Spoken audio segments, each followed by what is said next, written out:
Do you like American music? I like American music. Don't you like American music, baby?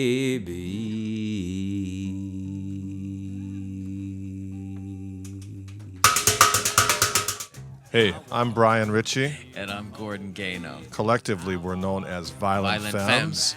And we're in Portland, Oregon. Answering your questions with the Skype Live Studio and 101.9 KINK Radio.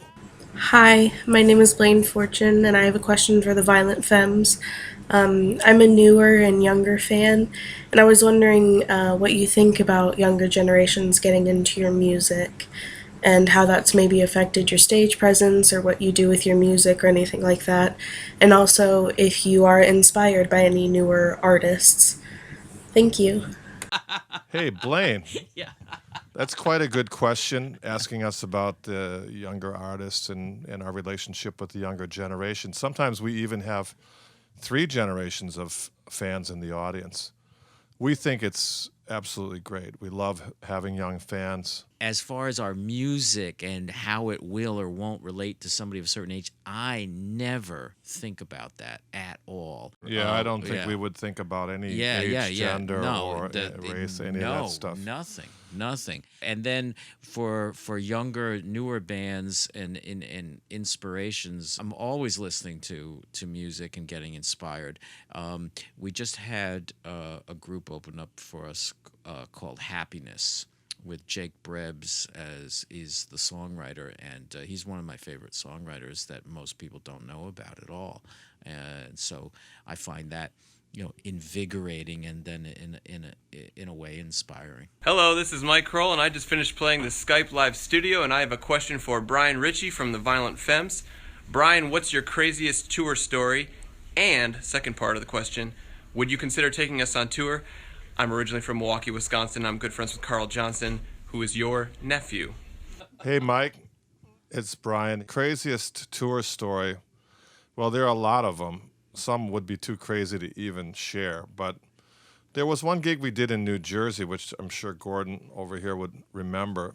The first inkling we had that something was slightly wrong was when the lights were like very dim during the rock songs, and they were flashing vehemently during the ballads. So we went and asked our tour manager at that time, Peter Ballestre, can you go please talk to the lighting director and see what's going on? He came back and said that it was the promoter's girlfriend and that she was on acid. Then we saw someone swinging a gun around in the air in the room that was off to the side of the stage, and then that person got taken down and taken out of the venue. The next thing that happened was I smelled some smoke, and I looked behind me, and my bass amp was on fire.